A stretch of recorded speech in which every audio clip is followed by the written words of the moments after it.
যে সকল ধন এবং সম্পদের মূল মালিক হচ্ছেন আল্লাহ পাক। সমস্ত ধন সম্পদের মালিক কে? আল্লাহ সুবহানাহু ওয়া তাআলা।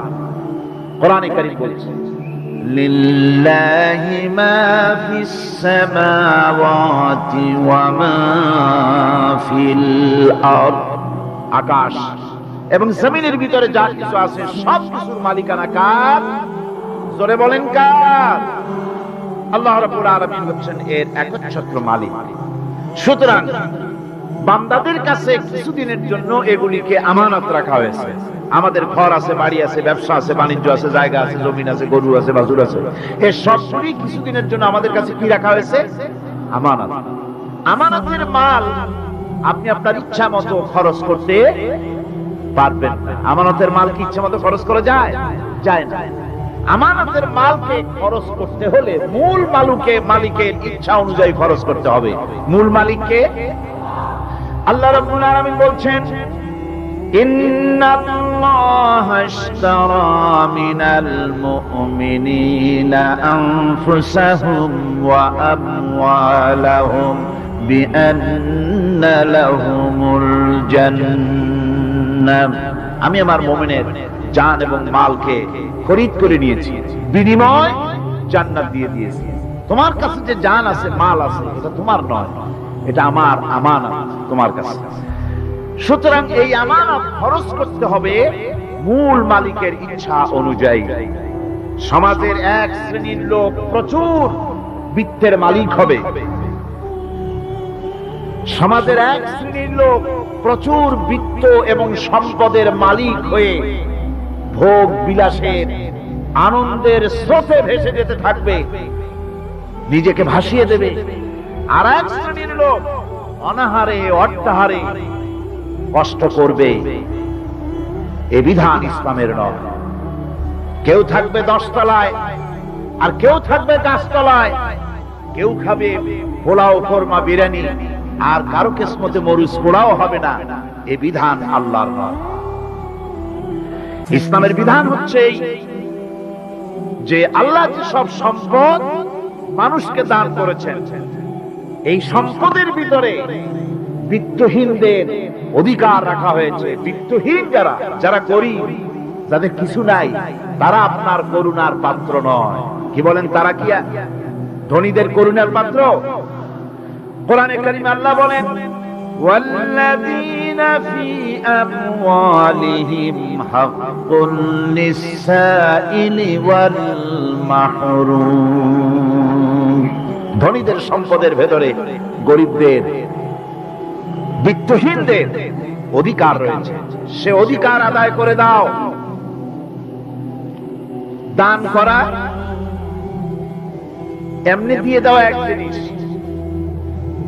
গরিবদেরকে, বিত্তহীনদেরকে ইসলাম করুণার পাত্র বানায় নাই, বলেছে অধিকার। অধিকারটা বড় মজবুত কথা, এই কথার লোড আছে, ওয়েট আছে। আপনার আমার সম্পদের, অর্থাৎ যাদের বিত্ত আছে, বিত্ত সম্পদওয়ালা সম্পদশালী লোকেদের সম্পদের ভেতরে গরিবদের অধিকার রয়ে গেছে, সে অধিকার আদায় করতে হবে। ইসলাম সকল মানুষের দারিদ্র দূর করে বেঁচে থাকার মৌলিক অধিকার প্রতিষ্ঠিত করেছে। রাসূল করিম সাল্লাল্লাহু আলাইহি ওয়াসাল্লাম বলেছেন লাইসা লি ইবনি আদম হাক্কুন সিওয়া হাযিহিল খিসাল বাইতুন ইয়াসকুনুহু ওয়া সাওমুন ইউআরি আওরাতাহু ওয়া জালফাল খুবজ ওয়াল মা। আখরাজাহু তিরমিজি। তিরমিজি শরীফের হাদিসের ভিতরে এসেছে রাসূল করিম সাল্লাল্লাহু আলাইহি ওয়াসাল্লাম বলেছেন প্রত্যেকটি বনি আদমের তার বাস করার জন্য একটা গৃহ এবং লজ্জা ঢাকার জন্য, শীত নিবারণের জন্য তার বস্ত্র, আর ক্ষুধা মিটাবার জন্য তার পানি আর রুটি ইত্যাদির ব্যবস্থা করতে হবে। চাই সে মুসলমান হোক আর হিন্দু হোক আর খ্রিস্টান হোক, বনি আদম, আদমের সন্তান যে মানুষ, যে তার এই অধিকার ইসলাম প্রতিষ্ঠিত করেছে। আজ বলা হচ্ছে খাদ্য, বস্ত্র, বাসস্থান সমাধান দেবে অমুকরা তমুকরা, এরকমের স্লোগান হয় না?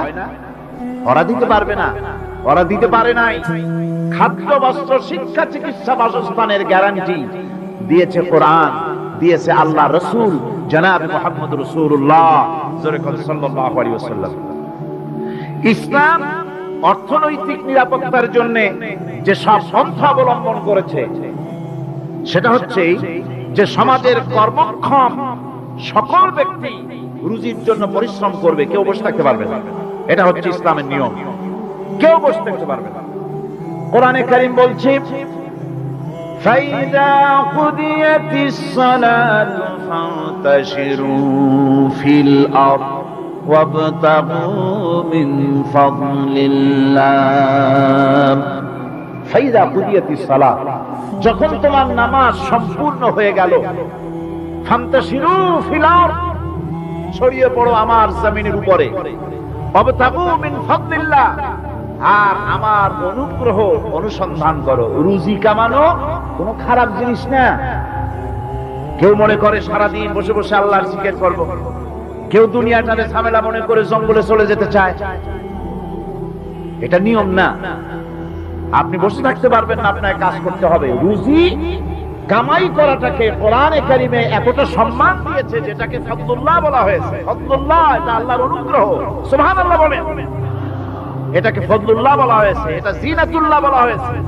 আপনি যে কাপড় চোপড় ব্যবহার করেন, এই কাপড় চোপড়ের ব্যাপারে আল্লাহ পাক প্রশংসা করেছেন, কাপড় চোপড় সুন্দর পড়তে বলেছেন। তারপরে রুজি রোজগার হালাল করতে বলা হয়েছে, এবং রুজি কামাবার ব্যাপারে হালাল ভাবে রুজি কামাবার জন্য ইন্সপিরেশন দেওয়া হয়েছে কোরআন এবং হাদিসে। রাসূল করিম সাল্লাল্লাহু আলাইহি ওয়াসাল্লাম বলেছেন, আল কাসিবু হাবিবুল্লাহ, সহজে যে উপার্জন করে সে আল্লাহর বন্ধু।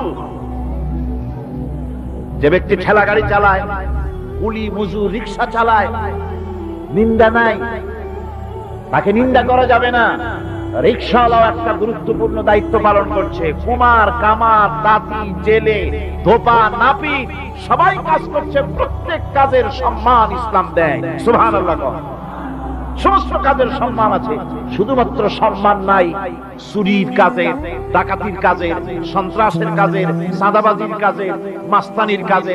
এই সব কাজ নিন্দনীয় এবং এই সব কাজ নিতান্ত বাজে কাজ। এ কাজের কোনো সম্মান নাই। সম্মান হচ্ছে নিজের হাতে কামাই করে সারা দিনে এক মুঠো খাবারও যদি খান, আপনার খাবারের চাইতে হালাল খাবার কারো হতে পারে না। আল্লাহর বন্ধু সোজা কথা না। আল কাসিবু হাবিবুল্লাহ, সহজ উপার্জনের এত বরকত। সেজন্য অর্থনৈতিক নিরাপত্তার জন্য সমাজের প্রত্যেকটি কর্মক্ষম লোককে কাজ করতে হবে। কি করতে হবে? নামাজ পড়া হয়ে গেছে, এখন আর বসে থাকা চলবে না। নেমে পড়ুন কাজের জন্য, আল্লাহর অনুগ্রহ অনুসন্ধান করুন। এরপরে আল্লাহ পাক বলছেন, আমার অনুগ্রহ রুজি কামাও, আর রুজি কামাবার সময় ওয়াজকুরুল্লাহ যিকরান কাসীরা লাআল্লাকুম তুফলিহুন। আর জিকির করবা আমার বেশি, আমার জিকির করবা। বলা হচ্ছে রুজি অনুসন্ধান করো, আর বলা হচ্ছে আমার জিকির করো। তো জিকির আর রুজি সন্ধানের ভিতরে সামঞ্জস্য কি? সামঞ্জস্যটা হচ্ছে এই যে আপনি যখন উযকুরুল্লাহ কাসীরান, আপনাকে বেশি করে জিকির করতে হবে। জিকির মানে কি? স্মরণ করা। জিকির মানে কি? স্মরণ করা। আল্লাহকে স্মরণ করেন। রুজি যখন কামাতে যাবেন স্মরণ করবেন কারে? চিল্লায় কোন কারে? আপনি রুজি কামাবার জন্য চাকরি করতেছেন, অফিসে বসে যদি আল্লাহ রাব্বুল আলামিন আপনার স্মরণে থাকে, তাহলে ঘুষ খাওয়া আপনার জন্য সম্ভব হবে না। কথা ঠিক কিনা? আল্লাহ পাক বলছেন, রুজি কামাবার জন্য তুমি যে পরিশ্রম করবে, ওই পরিশ্রমের সময় বেশি বেশি জিকির করো, আমারে স্মরণ রাখো। অফিসে বসে যখন তুমি কাজ করবে, আমি যদি স্মরণে থাকি, তাহলে তুমি ঘুষ খাইতে পারবে না। তুমি জমিন চাষ করবে, জমিন চাষ করার সময় আমি যদি তোমার স্মরণে থাকি, জমিনের আইল ঠেলা তোমার পক্ষে সম্ভব হবে না। যত রকমের রুজি রোজগারের পথ আছে, আমাকে স্মরণ করো, খারাপ পথ থেকে বাঁচো, হালাল ভাবে রুজি কামাও। হালাল রুজির ভিতরে আল্লাহ রাব্বুল আলামিন বরকত দিয়ে দিবেন। আর কাজ করার জন্য বলা হয়েছে, রাসূল করিম সাল্লাল্লাহু আলাইহি ওয়াসাল্লাম বলেছেন, ইজা সাল্লাইতুমুল ফাজরা ফালা তানুমু আন তালবি আরযাকুম। ফজরের নামাজ পড়া হয়ে গেছে, ঘুমায়ো না। আমাদের একটা আম অভ্যাস হয়ে গেছে ফজরের নামাজ পড়ে ঘুমানো। হাদিস শরীফে বলা হচ্ছে ফজরের নামাজ পড়া হয়ে গেছে, ঘুমায়ও না, রুজি তালাশ করো, রিজিক তালাশ করো, নিজের সাহায্য করো, অন্যকে সাহায্য করো, নিজের সংসারের জন্য কাজ করো, অন্যের জন্যও করো। হালাল ভাবে রুজি কামাই করে বউকে একটা ব্লাউজ কিনে দিয়েছেন, একটা শাড়ি কিনে দিয়েছেন, বাচ্চাকে ক্লাসের বই কিনে দিয়েছেন, বাজার থেকে মাছ তরকারি কিনে দিয়েছেন। অক্ষম ব্যক্তিদেরকে সহযোগিতা করবে, যারা নাকি উপার্জন করতে পারে না ওই জাতীয় লোকদেরকে তারা সহযোগিতা করবে। ওয়ায়াকফুলু গানিয়ুহুম ফাকিরাহুম, সেই সমাজের যারা নাকি সামর্থ্যবান তারা রোজগার করবে এবং গরিবদেরকে সহযোগিতা করবে। আল্লাহর নবী বলেছেন সে ব্যক্তি মুমিন নয়, সে ব্যক্তি মুমিন নয়, সেই ব্যক্তি মুমিন নয়। সাহাবায়ে কিরাম হতচকিত হয়ে উঠলেন, প্রশ্ন করলেন নবীজি কোন ব্যক্তি মুমিন নয়? আল্লাহর নবী বলেন যেই ব্যক্তি পেট পুরে আরাম করে ঘুমায় গেল এ কথা জানার পর যে তার প্রতিবেশী না খেয়ে শুয়ে আছে, ক্ষুধার যন্ত্রণায় কাতরাচ্ছে, এ কথা জানার পরে সেই মুসলমান ব্যক্তি আরাম করে পেট পুরে খেয়ে ঘুমায়, সে কখনো মুমিনের দাবি করতে পারে না, মুমিন হতে পারে না। কত বড় কথা! ইসলাম মানুষকে তাকিদ করেছে তার প্রতিবেশীর উপরে লক্ষ্য রাখার জন্য, তার প্রতিবেশীকে লক্ষ্য রাখার জন্য, গরিব মানুষের প্রতি লক্ষ্য রাখার জন্য। রাসূল করিম সাল্লাল্লাহু আলাইহি ওয়াসাল্লাম বলছেন আইয়ু রাজুলিন মাতা দিয়ান বাইনা আগনিয়ায়ে ফাকাদ বারিয়াত মিনহুম জিম্মাতুল্লাহি ওয়া রাসূলুহু। আল্লাহর নবী বলেন কোন ধনী ব্যক্তিদের মাঝে কোন গরিব প্রতিবেশী যদি না খেয়ে মারা যায় তাহলে ওই এলাকার বিত্তশালী লোকদের সাথে আল্লাহর সমস্ত সম্পর্ক, রাসূলের সব সম্পর্ক ছিন্ন হয়ে যায়। কে বলতে পেরেছে এত বড় কথা? মানুষের অর্থনৈতিক নিরাপত্তার জন্য কত বড় কথা বলেছে ইসলাম, বলেছে বিশ্বনবী জনাব মুহাম্মদ রাসূলুল্লাহ সাল্লাল্লাহু আলাইহি ওয়াসাল্লাম। আল্লাহ রাব্বুল আলামিন বলেন ধনীদের হাতে যেন সম্পদগুলি পুঞ্জীভূত হয়ে না যায়, কাইলা ইয়াকুনা দুলাতাম বাইনাল আগনিয়াই মিনকুম, তোমাদের ধনীদের হাতে যেন সম্পদগুলি, সমাজের সম্পদগুলি যেন পুঞ্জীভূত না হয়, সেগুলি বরং ছড়িয়ে আস্তে করে যেন সমস্ত গরিব যেন সাধারণের কাছে যেতে পারে সে ব্যবস্থা করতে হবে। যাকাত প্রদানের মাধ্যমে ধনীদের কাছ থেকে নিয়ে গরিবদেরকে দিয়ে দিতে হবে। আর বুখারী শরীফের শারহ ফাথুল বারীতে হাফেজ ইবনে হাজার আসকালানী রাহিমাহুল্লাহ তিনি বলেছেন যাকাত যদি ধনীরা না দেয়, যদি কেউ দিতে বাধা দেয়, ফামানিমতানা উখিযাত বিহি কাহরা, যদি যাকাত না দেয় জবরদস্তি করে যাকাত আদায় করে নিবে গভর্নমেন্ট, যাকাত দিতেই হবে।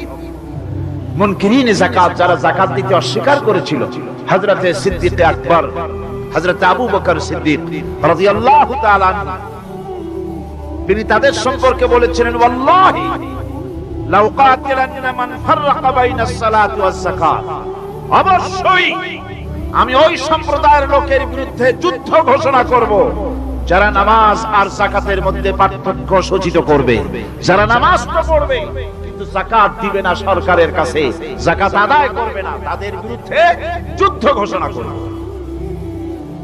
ইসলামী সরকার যদি প্রতিষ্ঠিত হয় তাহলে এই যাকাত আদায় করা হবে। যাকাত কেউ নিয়ে বসে থাকতে পারবে না, যাকাত আদায় করা হবে। আমাদের দেশে নিয়ম মাফিক যদি যাকাত আদায় করা হতো, এই দেশ যদি ইসলামী গভর্নমেন্ট হতো, আল্লাহ যেন দয়া করে দেন, কন্যা আমিন। আল্লাহ পাক যদি দয়া করে দেশটাকে ইসলামী রাষ্ট্র বানায় দেন, তাহলে যাকাত তো আদায় করে নেওয়া হবে, যাকাত দিতে আপনি বাধ্য, গরিব মানুষ থাকবে না। এখনো বাংলাদেশের নিয়ম মাফিক যদি যাকাত আদায় করা হয়, নিয়ম মাফিক মানে সোনার যাকাত, রূপার যাকাত, নগদ ক্যাশের যাকাত, ফসলের ওসর সঠিকভাবে যদি আদায় করা হয় তো একেবারে কম করে হলেও 1000 কোটি টাকা যাকাতের টাকা কালেকশন হতে পারে। এটা কি কম কথা? 1000 কোটি টাকা, এই টাকা আদায় করা হচ্ছে।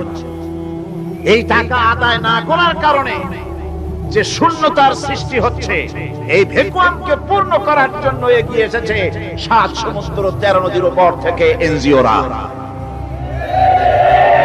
এনজিওরা এসে আমাদের দেশে, সব এনজিও খারাপ আমি তা বলি না, বহু এনজিও আছে যারা এদেশের উন্নয়নের, আর্থসামাজিক উন্নয়নের জন্য তারা প্রচেষ্টা করছে। রাস্তাঘাট, স্কুল, কলেজ, চিকিৎসা ইত্যাদির দিকে কাজ করছে। যতগুলি এনজিও আমাদের দেশে আছে তার ভিতরে 52টা এনজিও গোনা বাছা যারা ইসলামের প্রকাশ্য দুশমন, আর এর শীর্ষস্থানে আছে ব্র্যাক। এই এনজিও গুলি তারা আমাদের দেশে এসে সুদি কারবার শুরু করেছে, পরিপূর্ণভাবে সুদের কারবার। ব্যাংকের থেকে যদি আপনি লোন নেন তাহলে 15 or 17% ইন্টারেস্ট দিতে হবে, আর ওদের কাছ থেকে যে সুদ, যে টাকা নেওয়া হয় সেই টাকায় গ্রামীণ ব্যাংক থেকে শুরু করে ব্র্যাক বলেন, কারিতাস বলেন, অক্সফাম বলেন, অ্যাডাপ বলেন, যেগুলি আছে এগুলি সুদ নেয় 30 থেকে 34% পর্যন্ত। গোটা জাতিকে গ্রাম পর্যায়ে তারা সুদের নিবিড় চাষ করতেছে, ঘরে ঘরে সুদ পৌঁছে দিয়েছে, মুসলমান নারীদেরকে বেহুরমতি করেছে, ইসলামের ঐতিহ্য ধ্বংস করতেছে, নারীদেরকে বিপত্তা করতেছে, আমার দেশের ফ্যামিলি স্ট্রাকচারকে এনজিওরা ধ্বংস করে দিচ্ছে।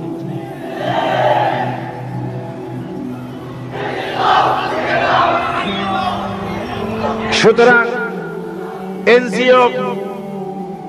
এনজিওরা এই সুযোগটা পেত না যদি যাকাত কালেকশন করা হতো, আর যাকাত দিয়ে, যাকাত যে সব জায়গায় খরচ করতে হয় সেই খরচ করার জায়গাগুলিতে সঠিকভাবে যদি ব্যয় করা হতো এই অবস্থা হতো না। বাংলাদেশে সম্পদের অভাব নাই। যারা বলে বাংলাদেশ গরিব, আমি তাদের সাথে একমত নই। আক্ষরিক অর্থে বাংলাদেশ গরিব নয়, বাংলাদেশে সম্পদ আছে। বাংলাদেশে যে জিনিসটার অভাব সেটা হচ্ছে ইনসাফ ভিত্তিক বন্টনের অভাব। এখানে কেউ তো 1000 বিঘা জমির মালিক, বিঘা বুঝেন না কি কোন আপনারা? কানি। কেউ তো 1000 কানির মালিক, আর কারো তো রান্নাঘর উঠাবার জায়গা নাই। কথাটা ঠিক কিনা? কেউ তো শত শত কোটি টাকা, কত কোটি টাকা যে আছে তা হিসাব করে মাসখানেক লাগবে, গুনিয়া কুলাইতে পারবে না। আর কারো তো একটা ট্যাবলেট কেনার পয়সা নাই। সুতরাং আমার দেশে যেভাবে গরিব বলা হয় আক্ষরিক অর্থে ওইভাবে আমার দেশ গরিব নয়। আমাদের দেশে সম্পদ আছে, বহু জমি অনাবাদি ফেলে রাখা হয়েছে। রাসূল করিম সাল্লাল্লাহু আলাইহি ওয়াসাল্লাম বলেছেন, সেই ব্যক্তির জমিন রাখার অধিকার নাই যে ব্যক্তি তা চাষের আওতায় না আনে। আছে না বহু জমি পড়িয়া? আবাদযোগ্য জমি আমাদের দেশে আছে যা, তার 2,40,00,000 একর। আমাদের ভূমি সম্পদ রয়েছে, বনজ সম্পদ যা আছে সেটা হচ্ছে 32,53,860 একর জুড়ে বিরাট বনজ সম্পদ আমাদের আছে। ভূমি সম্পদ আছে, বনজ সম্পদ আছে। আমাদের রয়েছে পানি সম্পদ, প্রায় 250 নদী, 3,600 মাইল 600 বর্গ মাইল জুড়ে নদীগুলো প্রবাহিত আছে। আমাদের পানি সম্পদ আছে। আমাদের গ্যাস সম্পদ আছে, যে গ্যাস অন্তত 100 বছর চলতে পারে। প্রত্যেক বাড়িতে বাড়িতে গ্যাসের সংযোগ দিলেও 100 বছরে ফুরাবে না। আলহামদুলিল্লাহ কইতে ইচ্ছা করে না? জোরে কোন আলহামদুলিল্লাহ। আমাদের গ্যাস সম্পদ রয়েছে, আমাদের মৎস্য সম্পদ আছে, পশু সম্পদ আছে, কৃষি সম্পদ আছে, আরো রয়েছে বিপুল জনশক্তি। জনশক্তিকে আজ সবচাইতে বার্ডেন মনে করা হয়। জনশক্তিকে বলা হয় বাংলাদেশের সবচাইতে বড় সমস্যা, জনশক্তি সমস্যা। এটা হচ্ছে যে সরকার আসে তারই ভূতে পায়, যে যায় লঙ্কা সে আর মানুষ হালে ফেরে না, মানুষগুলি তার জন্য জ্বালা। অথচ এই মানব শক্তি হচ্ছে শ্রেষ্ঠ শক্তি। ইউনিভার্সিটি জনমের মতো না বাড়াইয়া, এখন তো ইউনিভার্সিটি দাবি করতেছে সকলে, গ্রামে গঞ্জে থানায় রান্নাঘরে সব জায়গায় আমাদের ইউনিভার্সিটি দাবি। আর ইউনিভার্সিটির ফজিলত কি তা তো আমরা দেখতেইছি। এর থেকে বেশি করে পলিটেকনিক ইনস্টিটিউট, ভোকেশনাল ইনস্টিটিউট ইত্যাদি যদি বানানো হতো, বিজ্ঞার হাতকে কর্মীর হাতে যদি পরিণত করা যেত, মানুষগুলিকে যদি কর্মক্ষম করা যেত, তাদেরকে যদি মডার্ন টেকনোলজি যদি শিক্ষা দেওয়া যেত, তাহলে এই মানব শক্তি রপ্তানি করে বা পৃথিবীর বিভিন্ন দেশ থেকে মূল্যবান বৈদেশিক মুদ্রা অর্জন করা যায়। সেটা না করে মানুষ হইছে জ্বালা, জনমের মতো এদেরকে মারো। এটা হচ্ছে ট্রেনের থার্ড ক্লাস প্যাসেঞ্জার মেন্টালিটি। সেটা কি রকম? সেটা হচ্ছে ট্রেনে যখন মানুষ চলে তৃতীয় শ্রেণীতে, একবার উঠে বসলে সে অন্যের জন্য জায়গা ছাড়ে না। জায়গা খালি আছে, আরেকজন এসে বললে ভাই আমার একটু বসতে দাও, কয় না ভাই এখানে লোক আছে। আসলে কিন্তু লোক নাই। আপনি যদি বলেন যে সেই লোক আসলে আমি জায়গা ছেড়ে দেবো, ততক্ষণ তো বসি, আপনি বসলেন, এরপরে আপনি তো বুঝছেন যে লোকটা ফাঁকি দিচ্ছে, ওই চিন্তা আপনার মধ্যেও ঢুকবে, আরেকজন আসবে, বসার জায়গা আছে, আপনি বলবেন না এখানে জায়গা নাই। ট্রেনের থার্ড ক্লাস প্যাসেঞ্জারদের যে মন মানসিকতা, বর্তমান মুসলিম দেশগুলির সরকার প্রধানেরা ঠিক ট্রেনের থার্ড ক্লাস প্যাসেঞ্জারদের চাইতো থার্ড ক্লাস। মানব শক্তিকে কাজে লাগাবার চিন্তা না করে উল্টা চিন্তা তারা করছেন। এত সম্পদ থাকা সত্ত্বেও বাংলাদেশ আজ যে অভাব সৃষ্টি হয়েছে তা কৃত্রিম, এবং তা সৃষ্টি হয়েছে এটা এর একমাত্র দায়ী একজন রাজনৈতিক ষড়যন্ত্র। রাজনৈতিক ষড়যন্ত্রের কারণে এই অভাব সৃষ্টি হয়েছে। গোড়া থেকে আমাদের দেশটি ষড়যন্ত্রের শিকার। প্রথমে ব্রিটিশ বেনিয়ারা 200 বছর পর্যন্ত গোলামীর জিনজির পরিয়ে দিয়েছে। 200 বছর গোলামীর পর দ্বিজাতি তত্ত্ব এবং মুসলিম সংখ্যাগরিষ্ঠতার ভিত্তিতে 47-এর আজাদী, তারপর পশ্চিমাদের শোষণ বঞ্চনা থেকে মুক্তি লাভের জন্য 71-এর আজাদী,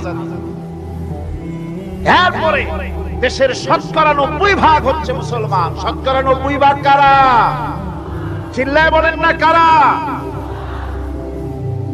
পৃথিবীর এই দ্বিতীয় বৃহত্তম মুসলিম জনগোষ্ঠীকে খ্রিস্টান আর ইহুদিরা তারা চেয়েছে জনগণকে খ্রিস্টান বানাতে। আমাদের দেশের জনগণকে তারা চায় খ্রিস্টান বানাতে।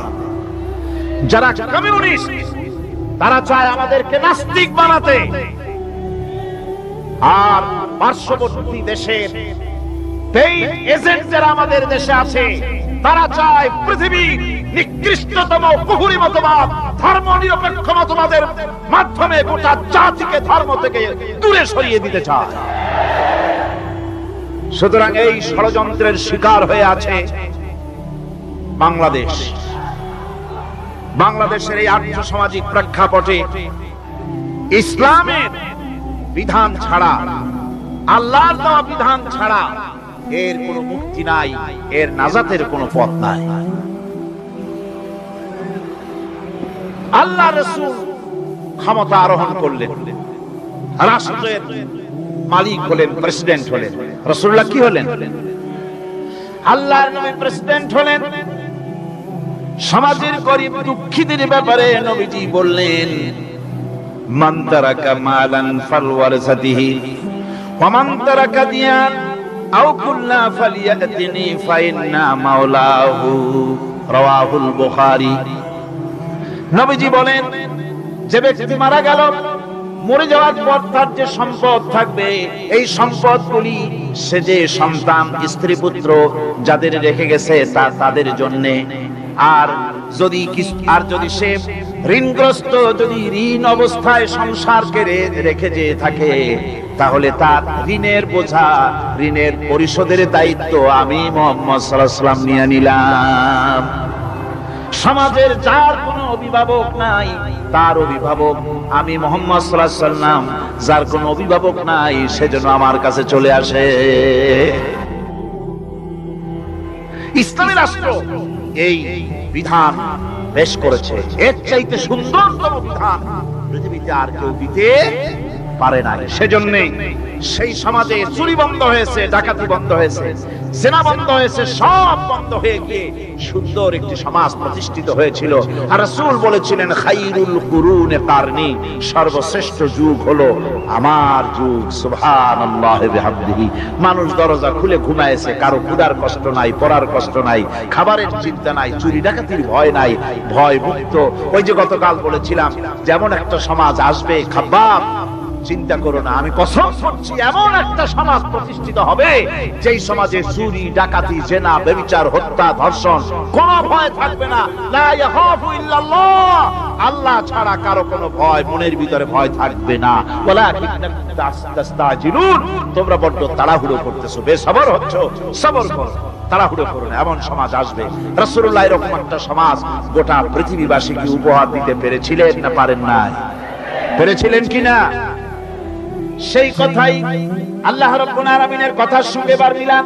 লাইসাল বিররা আন তুওয়াল্লু বুজুহাকুম কিবালাল মাশরিকি ওয়াল মাগরিব, পূর্ব পশ্চিমে কত মাথা ঘুরালে, চেহারা ঘুরালে এটাই কিন্তু তোমার পুণ্যবান হওয়ার জন্য, নেককার হওয়ার জন্য যথেষ্ট নয়। বরং যথেষ্ট হলো আল্লাহর প্রতি ঈমান আনো, কিতাবের প্রতি, পরকালের প্রতি, ফেরেশতার প্রতি, নবীদের পরে ঈমান আনো। আর আল্লাহর মহব্বতে, আল্লাহর প্রেমে উদ্বুদ্ধ হয়ে আর একটা বড় কাজ করো, সেটা হলো ওয়াতাল মালা আলা হুব্বিহি যাবিল কুরবা ওয়াল ইয়াতামা ওয়াল মাসাকিন ওয়া ইবনাস সাবিল ওয়াস সাইলিনা ওয়া ফির রিকাবি ওয়া কামাস সালাতা ওয়া আতাজ যাকাত والموفون بعهدهم إذا عاهدوا والصابرين في البأساء والضراء وحين البأس أولئك الذين صدقوا وأولئك هم المتقون।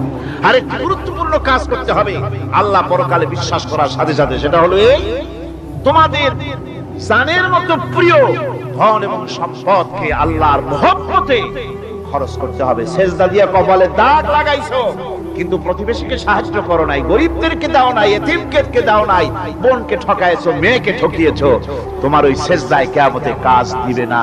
প্রকৃতপক্ষের নেককার পুণ্যবান হওয়ার জন্য গরিব জনসাধারণকে সহযোগিতা করতে হবে। এরপরে মাঝখান থেকে যেটা বাদ দিয়েছিলাম, বলেছিলাম নামাজ এবং যাকাত। আমি যাকাতটা কালকে আগে নিয়ে এসেছিলাম, নামাজটা ছিল আগে। সেই নামাজটা যেহেতু আলাদা একটা বিষয় হবে আর যাকাতটা সাদকার সাথে সামঞ্জস্য আছে, সেই জন্য যাকাত আর সাদাকার কথাটা একসঙ্গে মিলাই বলেছিলাম। এখন শুরু করছি নামাজ। সালাত, সালাত এর আবিধানিক অর্থ হচ্ছে কোন জিনিসের দিকে মুখ ফিরানো। সালাতের অর্থ হচ্ছে নিকটবর্তী হওয়া, মুখ ঘুরানো, মুতাওয়াজ্জিহ হওয়া।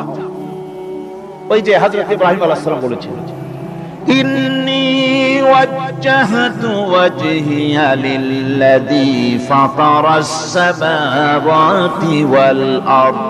জানেন আপনারা? পড়েন, ইন্নী ওয়াজ্জাহতু ওয়াজহিয়া লিল্লাযী ফাতারাস সামাওয়াতি ওয়াল আরদা হানিফা ওয়া মা আনা মিনাল মুশরিকিন। নিশ্চয় আমার মুখ ঘুরায় দিলাম কার দিকে? যিনি আকাশ এবং জমিনের স্রষ্টা, সব কিছুর মালিক যিনি, তার দিকে আমি মুতাওয়াজ্জিহ হলাম। নামাজের অর্থই হচ্ছে মুতাওয়াজ্জিহ হওয়া, মুখ ঘুরিয়ে দেওয়া, চেহারা ঘুরিয়ে দেওয়া।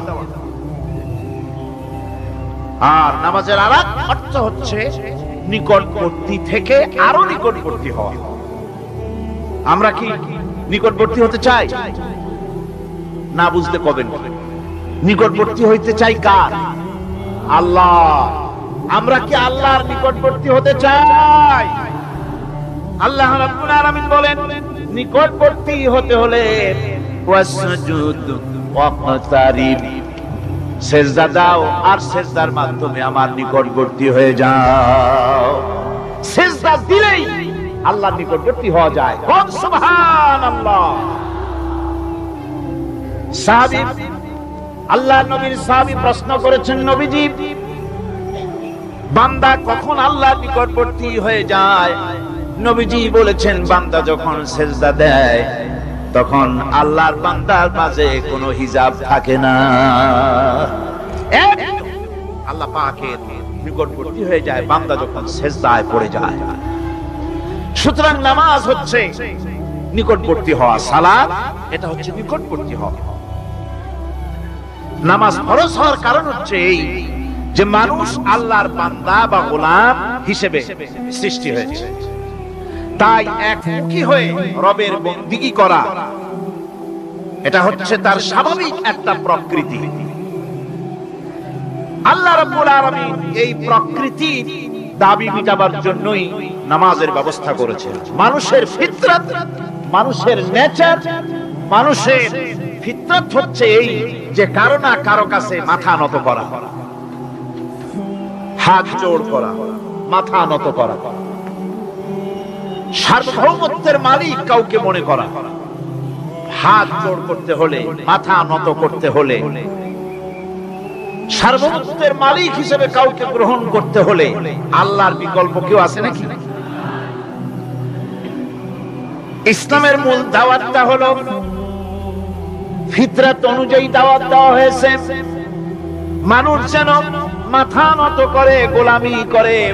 এজন্য আল্লাহ রাব্বুল আলামিন বলেছেন যে আমি মানুষ এবং জিনকে সৃষ্টি করেছি, তার কারণটাই হলো মা খালাকতুল জিন্না ওয়াল ইনসা ইল্লা লিয়াবুদুন। মানুষ আর জিন জাতিকে সৃষ্টি করা হয়েছে ইবাদতের জন্য, গোলামির জন্য। ইবাদত আর গোলামি এটাই করতে হবে, গোলামি করতে হবে, দাসত্ব করতে হবে। আর এই দাসত্ব, আল্লাহর আনুগত্যই গোলামির দাওয়াত দিয়েছেন দুনিয়ার সব নবীরা। কোন নবী বলেন নাই যে আমার গোলামি করো। কেউ বলেছেন? বলেন জোরে, কেউ বলেছেন? আল্লাহ পাক বলেন, ওয়ালাকাদ বা'আসনা ফি কুল্লি উম্মাতির রাসূলা আন ইবুদুল্লাহা ওয়াজতানিবুত তাগুত। প্রত্যেক জাতির জন্য আমি রাসূল প্রেরণ করেছি, তারা মানুষকে দাওয়াত দিয়েছেন এই কথা বলে যে এক আল্লাহর গোলামি করো, তিনি ছাড়া কোনো ইলাহ নাই, আইনদাতা নাই, বিধানদাতা নাই, তার গোলামি, তার সামনে মাথা নত করে দাও। আর প্রত্যেক নবীর যুগেই নামাজ রোজা শরীয়তের মধ্যে ছিল। নামাজ রোজা কম বেশি প্রত্যেক নবীর জামানায় আল্লাহ পাক এটাকে বাধ্যতামূলক করেছিলেন। নামাজ, রোজা, যাকাত সব নবীদের জন্য বাধ্যতামূলক ছিল, তার উম্মতের জন্য বাধ্যতামূলক ছিল। নামাজ হচ্ছে তাওহীদের অবশ্যম্ভাবী এক বহিঃপ্রকাশ। তাওহীদের জন্য তাওহীদবাদী মানুষ যারা, তাদেরকে নামাজ আদায় করতেই হবে। আকীদা বিশ্বাসের দিক থেকে তাওহীদ যদি হয় পুরা দ্বীনের মূল উৎস, তাহলে আমলের দিক থেকে নামাজ হচ্ছে পুরা দ্বীনের মূল ভিত্তি। নামাজ হচ্ছে আমলের মূল ভিত্তি, এর বাস্তবায়ন ছাড়া দ্বীন পূর্ণ হয় না। নামাজ মুমিনের কেবলমাত্র একটি উত্তম আমলই নয়, বরং নামাজ হচ্ছে ঈমানের মূল ভিত্তি। যার কাছে নামাজ নাই তার কাছে কিছুই নেই। রাসূল করিম সাল্লাল্লাহু আলাইহি ওয়াসাল্লাম বলেছেন যে নামাজ যে ব্যক্তি পড়ে না, আল্লাহ পাকের সাথে তার কোনো সম্পর্ক বাকি থাকে না। সুতরাং এই নামাজটা হচ্ছে এই যে একমাত্র একাগ্র চিত্তে আদবের সাথে আল্লাহর সামনে রুজু হয়ে যাবে। কোরআনে কারীম বলছে মুনিবিনা ইলাইহি ওয়াত্তাকুহু ওয়া আকিমুস সালাতা ওয়া লা তাকুনু মিনাল মুশরিকিন। তোমরা আল্লাহর দিকে রুজু হয়ে যাও এবং তাকে ভয় করে অন্যায় কাজ থেকে বিরত থাকো, আর নামাজ কায়েম করো, মুশরিকদের অন্তর্ভুক্ত হয়ে যেও না। নামাজ কায়েম করা, নামাজের আদেশ কোরআনে কারীমের মধ্যে আল্লাহ পাক বহু জায়গায় করেছেন। ঈমানের পর নামাজই হচ্ছে সবচেয়ে বড় জরুরি। একজন মানুষ ঈমান আনলো, যেমন কালকে একজন ঈমান এনেছে, ঈমান আনার সাথে সাথে তার প্রথম কাজ কি বলুন? বলেন প্রথম কাজ কি? ফজরের নামাজের আগে একজন ইসলাম কবুল করলেন, তার প্রথম দায়িত্ব নামাজকে আদায় করে দেওয়া, ফজরের নামাজ পড়া। যোহরের আগে কেউ ঈমান আনলো, তার প্রথম দায়িত্ব যোহরের নামাজ আদায় করা। আসরের নামাজের আগে ঈমান এনেছে, তার প্রথম দায়িত্ব হলো আসরের নামাজ আদায় করা। তার মানে হলো ঈমান আনার পর একজন ঈমানদারের প্রথম দায়িত্ব হচ্ছে নামাজ। গুরুত্বপূর্ণ বিষয়, খুব ভালো করে শুনতে হবে, ইয়াদ রাখতে হবে প্রত্যেক মুসলমানের। এই নামাজ কি জিনিস, কেমনে আদায় করতে হবে, আদায় না করলে কি হবে, গুরুত্বপূর্ণ এই কথাগুলি প্রত্যেকের স্মরণ রাখতে হবে। হযরত মূসা আলাইহিস সালামকে আল্লাহ রাব্বুল আলামিন ওহী প্রদান করলেন। যেদিন ওহী দিলেন, ওহী দিয়ে সেই মুহূর্তে আল্লাহ পাক তাকে শোনালেন, ইন্নানি আনাল্লাহ লা ইলাহা ইল্লা আনা ফা'বুদনি ওয়া আকিমিস সালাতা লিযিকরি। নিশ্চয়ই আমি আল্লাহ, আমি ছাড়া কোনো ইলাহ নাই, আমার গোলামি করো, আমার দাসত্ব করো, আর আমার শরণার্থে নামাজ কায়েম করো। নামাজ নামাজ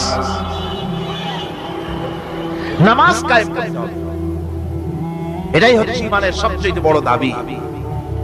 অন্যত্র আল্লাহ পাক বলছেন, কুল ইন্না হুদাল্লাহি হুয়াল হুদা ওয়া উমিরনা লিনুসলিমা লিরাব্বিল আলামিন।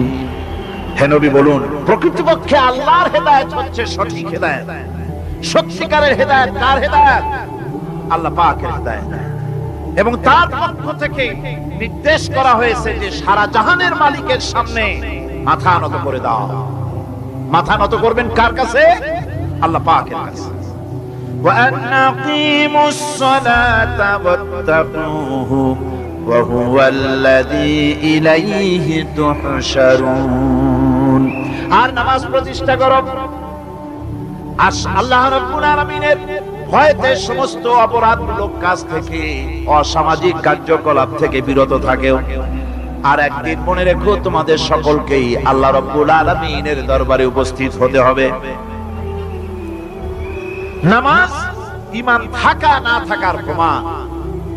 ঈমান আছে কি ঈমান নাই এর প্রমাণ কি? নামাজ। আল্লাহ পাক বলছেন, ফালা সাদ্দাকা ওয়ালা সাল্লা ওয়ালাকিন কাযযাবা ওয়া তাওয়াল্লা। কিন্তু না সে সত্য মেনে নিল, আর না সে সালাত আদায় করল, বরং সত্যকে মিথ্যা মনে করে ফিরে গেল। নামাজটাই হচ্ছে একজন মানুষের সে মুমিন না কাফের তা প্রমাণ করার জন্য, এটাই হচ্ছে মূল কথা।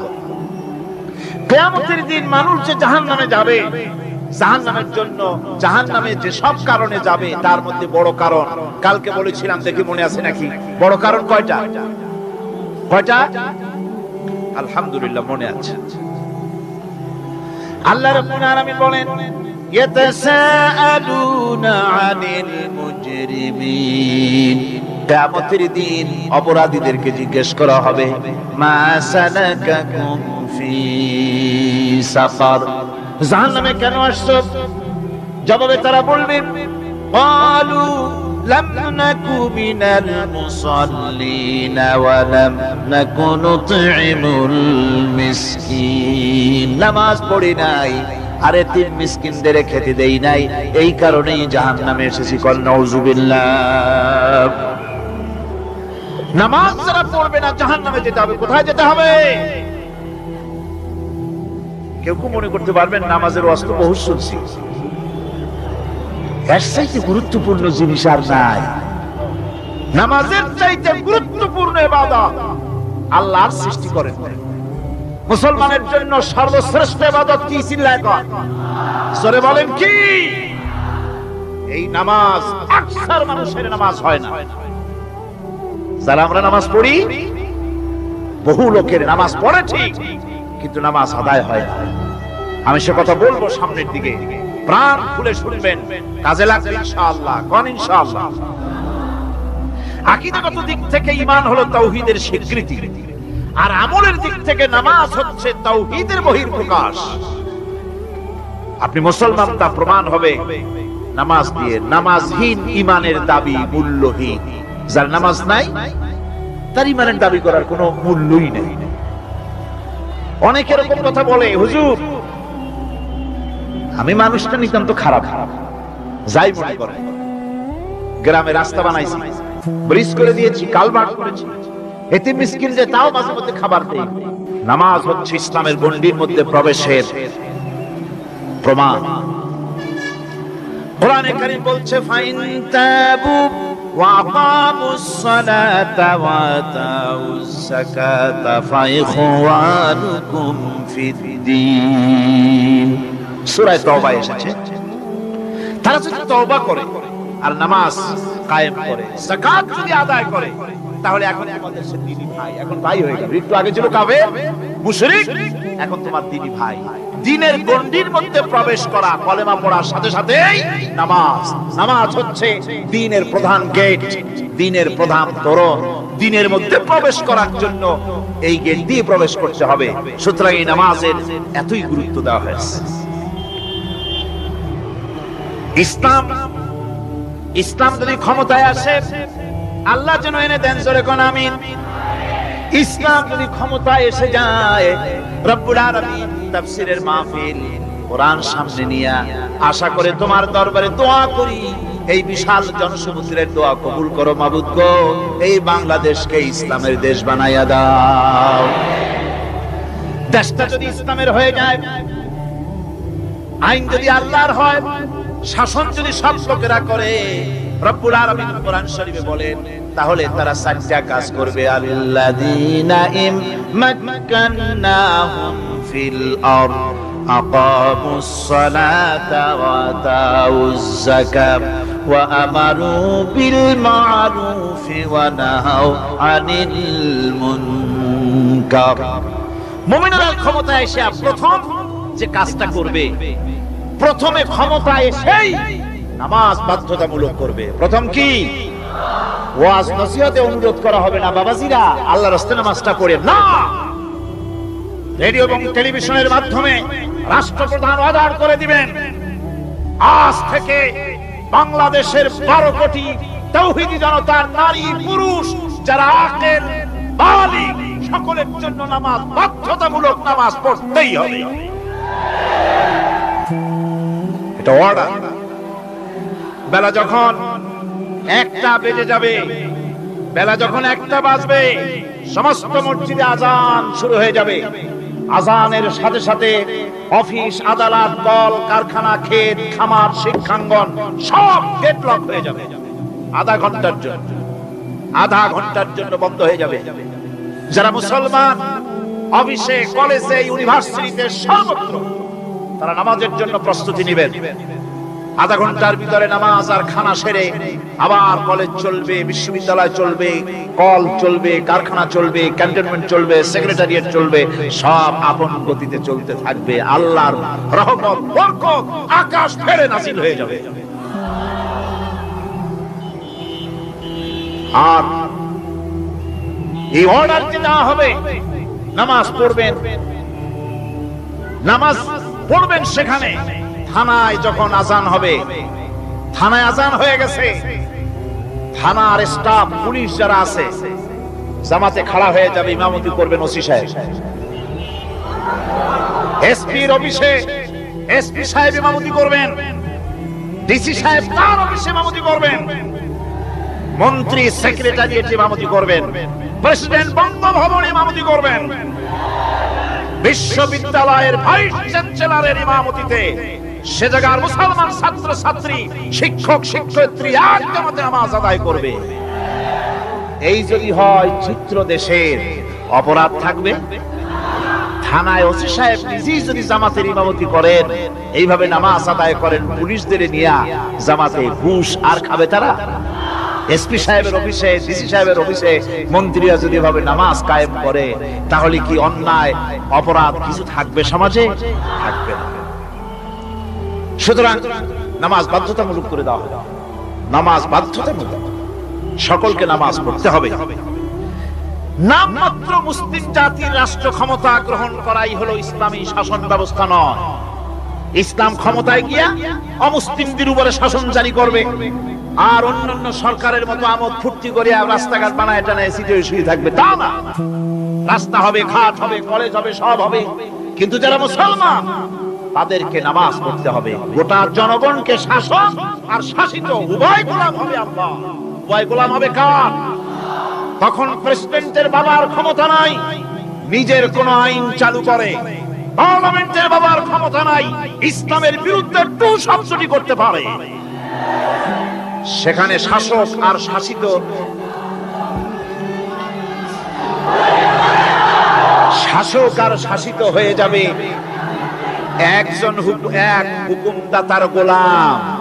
সেই হুকুমদাতাকে ইনিল হুকমু ইল্লা লিল্লাহ আলা লাহুল খালকু ওয়াল আমর। প্রেসিডেন্ট থেকে শুরু করে শাসক আর শাসিত সব আইন মানবে ওই আল্লাহ রাব্বুল আলামিনের, যিনি এই তামাম জাহান সৃষ্টি করেছেন। সৃষ্টি যার আইন চলবে সেই আল্লাহ রাব্বুল আলামিনের,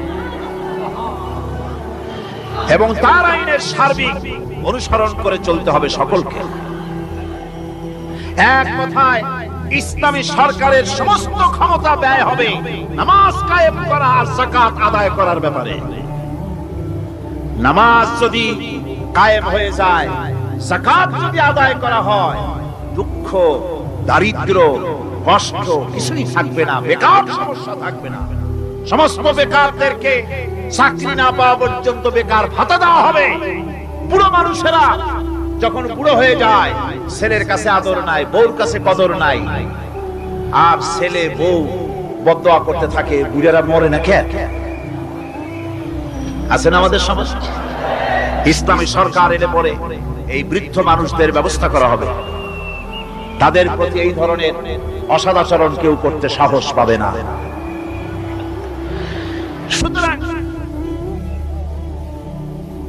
নামাজ প্রতিষ্ঠা এবং যাকাত আদায় হলেই সমাজের অন্যায় অবিচার যা আছে তার 12 আনাই বিলুপ্ত হয়ে যাবে। কোন আলহামদুলিল্লাহ।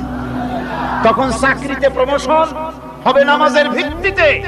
এখন প্রমোশন হয় কে কত ঘুষ খাইতে পারে, কে কত সরকারের দালালি করে বিবেকের বিরুদ্ধে বিরোধী দলকে বেশি করে পেটাতে পারে, এর উপরে ভিত্তি করে প্রমোশন হয়।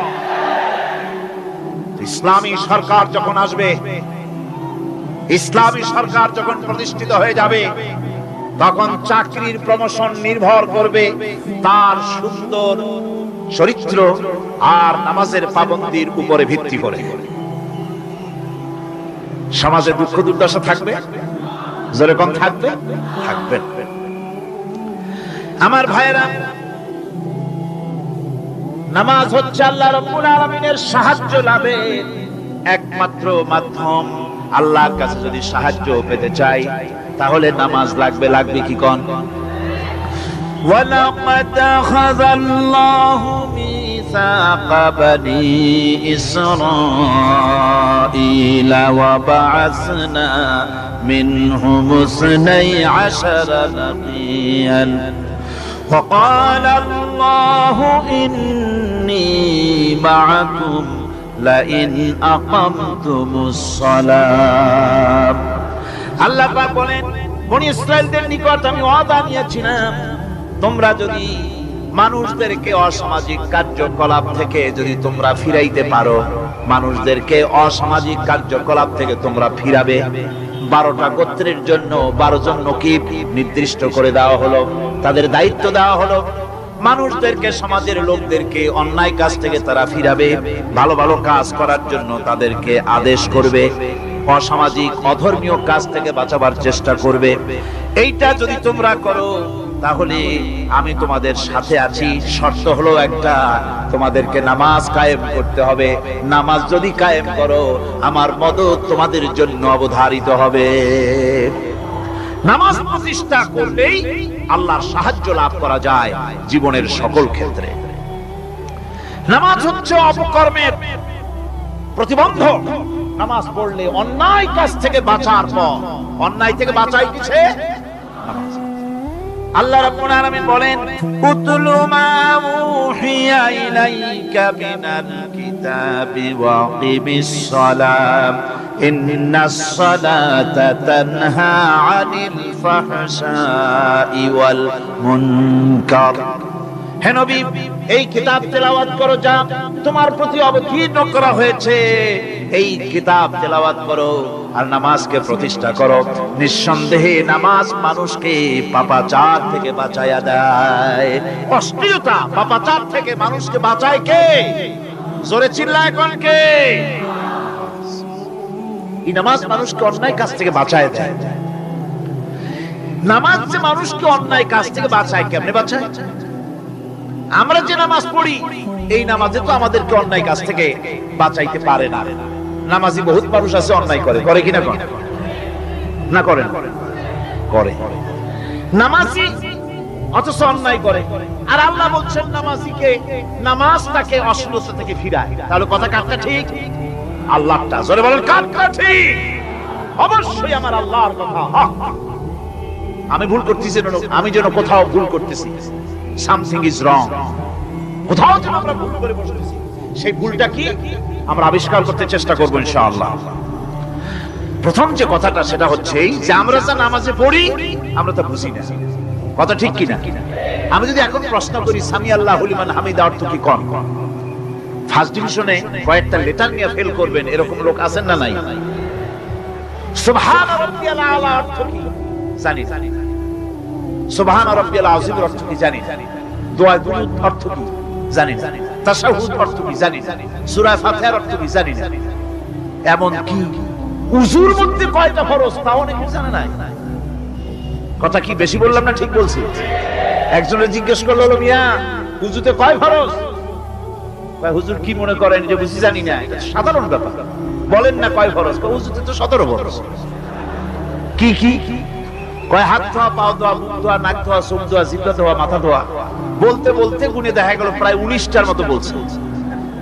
বলা হলো, মিয়া বললেন আপনি উযুতে ফরজ 17টা, কইলেন আপনি 19টা। কয় হুজুর জানি আরো, বলি না আপনাদের ভয়।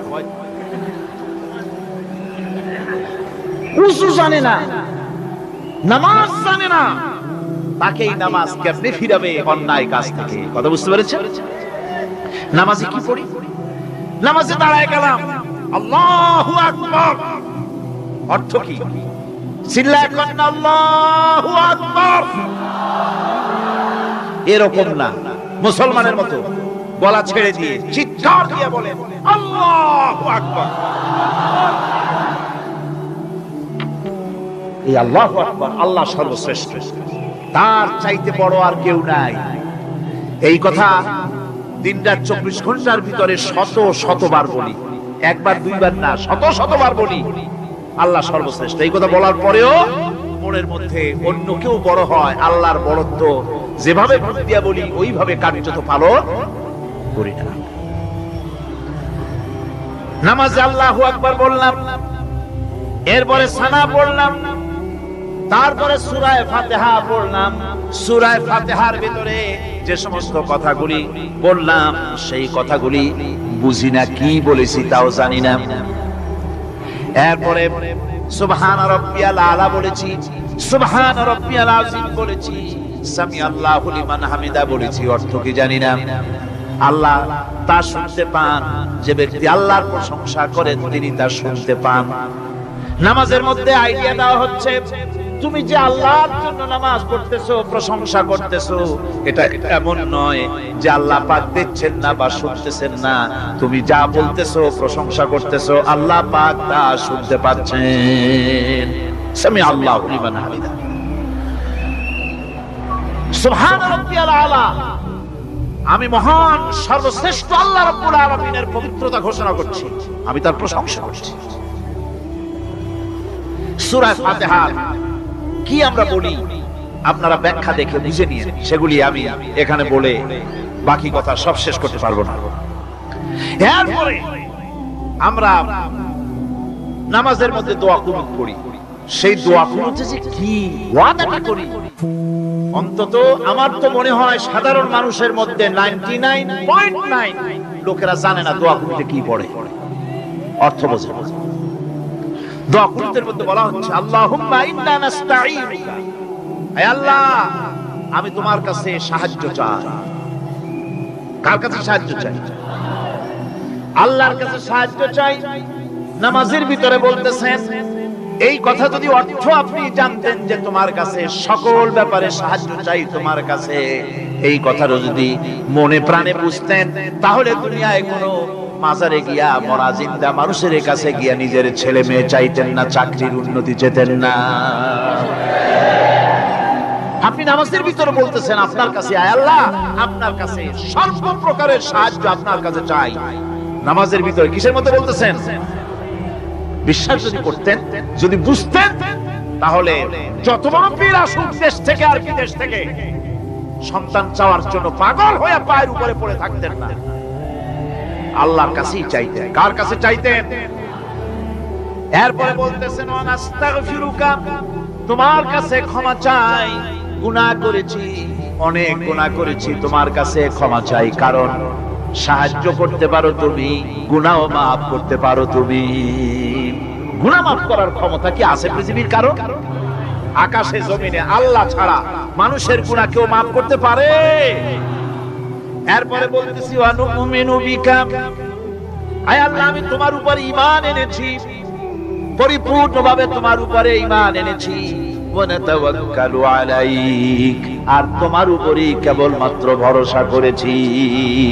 ঈমান এনেছি তোমার উপরে, ভরসা করছিও তোমার উপরে। এই কথাগুলি যদি আমরা বুঝতাম, তাহলে আত্মাটা বড় হয়ে যেত, মাথাটা আল্লাহ ছাড়া কারো সামনে নত হতো না। ঠিক না বেটি? আল্লাহ ছাড়া কারো সামনে মাথা নত হতো না। আল্লাহর উপরই ভরসা, তোমার উপর ভরসা করছি, তোমার উপর ঈমান এনেছি। এরপরে বলছি ওয়ানুসনি আলাইকাল খায়র, সর্বপ্রকার কল্যাণের সাথে তোমার প্রশংসা করতেছি। ওয়ানাশকুরুকা, আর তোমার কৃতজ্ঞতা স্বীকার করছি, আমি তোমার শুকর আদায় করি।